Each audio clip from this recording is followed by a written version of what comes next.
Bonjour à tous, donc le but de cette vidéo est de calculer l'aire sous une courbe de plusieurs façons.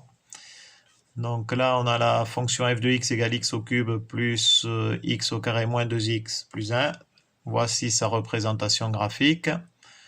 Et on va chercher à calculer l'aire sous la courbe, sous cette courbe pour x égale de x égale moins 2 à x égale 1.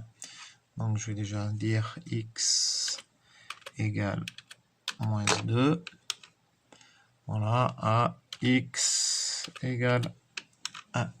Voilà, on cherche à savoir l'aire sous cette courbe. Donc on va faire avec la méthode des rectangles, avec la méthode algébrique classique et avec la méthode de Monte-Carlo.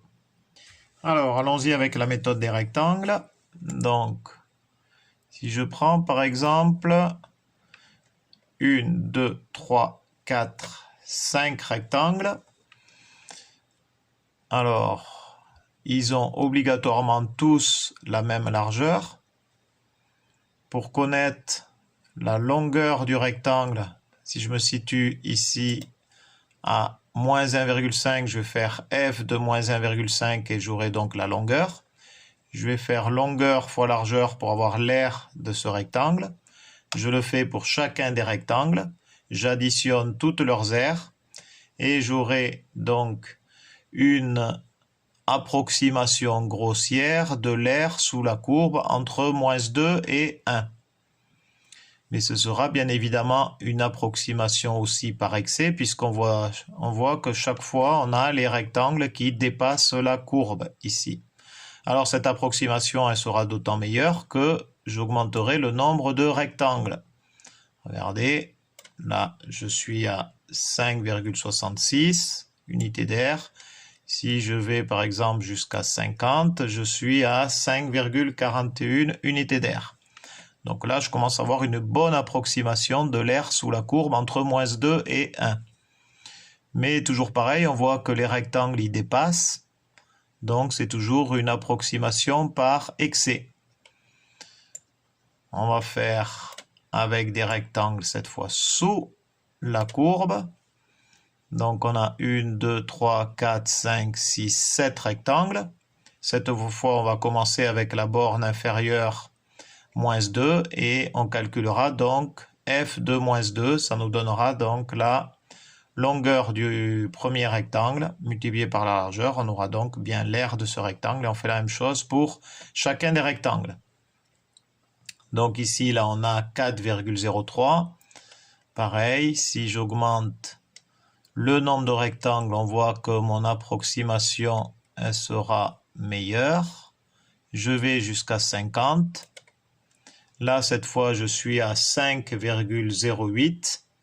Mais toujours pareil, c'est une approximation cette fois par défaut puisqu'on voit que tous les rectangles sont situés en dessous de la courbe. Donc ce qu'on peut faire, on peut voir aussi avec les rectangles qui dépassent la courbe. On va se les positionner à 50. Et là on a donc 5,41 par excès et 5,08 par défaut. Donc la valeur intermédiaire nous donnera une bonne approximation de l'aire sous cette courbe entre moins 2 et 1. Donc allons-y. Donc 5,41 plus 5,08, le tout divisé par 2, entrée égale. Et on trouve 5,25 unités d'air. Donc je pense que là, on a une bonne approximation de l'aire sous cette courbe, entre les valeurs moins 2 et 1. Mais GeoGebra peut nous donner directement l'aire sous cette courbe. Il suffit, alors là je remets tout à 0. Hop. Il suffit de lui demander l'intégrale. Donc là, on va saisir... zut, où c'est que je suis là? Voilà, il faudrait peut-être que je mette le curseur ici.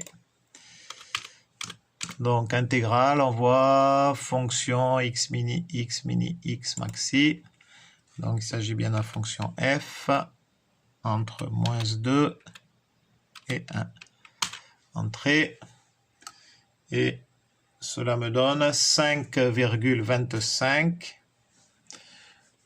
Voilà, ici. Et bien, ça correspond à l'approximation qu'on avait avec la méthode des rectangles. Voilà. Bon, maintenant, on va faire le calcul de manière algébrique. Donc, il s'agit bien de calculer l'intégrale entre moins 2 et 1 de la fonction f de x. Alors, une primitive de cette fonction, c'est celle-ci. Donc, on voit bien que si je dérive un quart de x exposant 4, donc j'ai bien 4 qui va passer ici. 4 sur 4 donne bien 1. Ici, c'est bien le coefficient que j'ai devant x3, c'est 1, donc ça marche. Ici, pareil, j'ai mis 1 tiers pour annuler donc le 3 qui passera ici. 3 sur 3, ça fait bien 1. Ici, on a 1. 1 fois x au carré, c'est bien x au carré. Et donc là, on diminue en exposant, on a bien 2. Ici, x moins x au carré, si je dérive, donc j'ai bien moins 2x. OK. Et si je dérive x, j'ai bien 1. Donc, OK, ça marche. Donc, il faut faire cette primitive au niveau des bornes, 1 et moins 2. Donc, voilà. Je remplace x par 1. Donc, j'ai bien 1 quart plus 1 tiers, moins 1 plus 1. Moins, entre parenthèses, cette fois, je remplace x par moins 2. Et voilà ce que j'obtiens. Et au final, j'obtiens bien 5,25. Ça correspond totalement à ce que l'on avait trouvé précédemment. Voilà. Hop. Hop là. Maintenant, on va faire avec la méthode Monte-Carlo. Alors, la méthode Monte-Carlo, c'est une méthode que j'aime bien. En fait, on va faire comme si on avait un certain nombre de flèches. On va lancer des flèches dans une cible.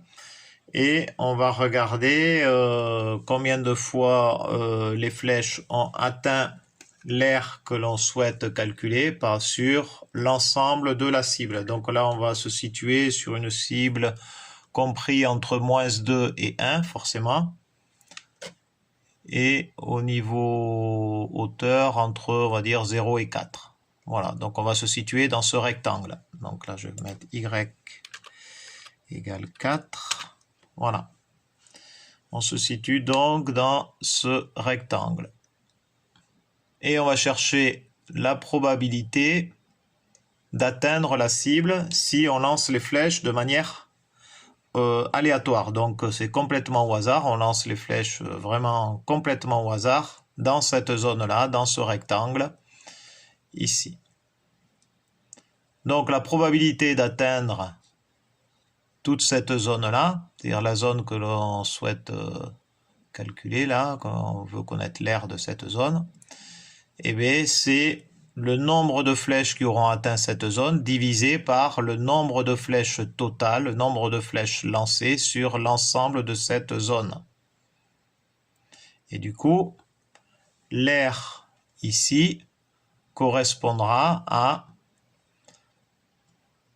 l'aire de cette zone, donc c'est-à-dire 12, puisque ici on a l'aire du rectangle. Si ici on a moins 2, ici on a 1, donc ça fait 3 ici, multiplié par 4, 3 fois 4, 12, donc multiplié par la probabilité que l'on aura obtenue avec un très grand nombre de lancers de flèches.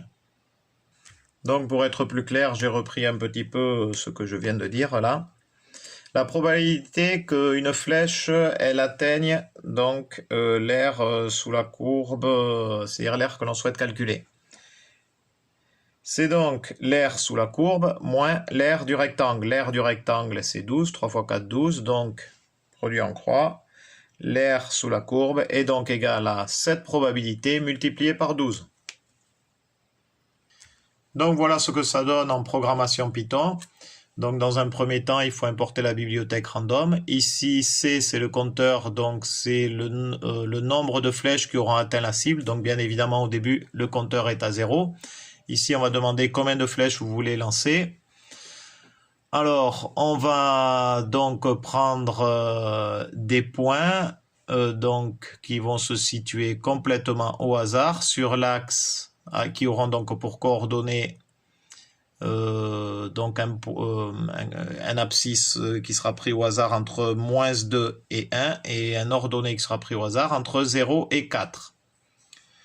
Si l'ordonnée de ce point pris au hasard, qui correspondra donc à une flèche lancée au hasard sur la cible, donc l'ordonnée de ce point est en dessous de la courbe, c'est-à-dire que pour un x pris au hasard, j'ai l'ordonnée qui est en dessous de la courbe, c'est pour ça que j'ai mis inférieur ou égal à l'équation de la courbe.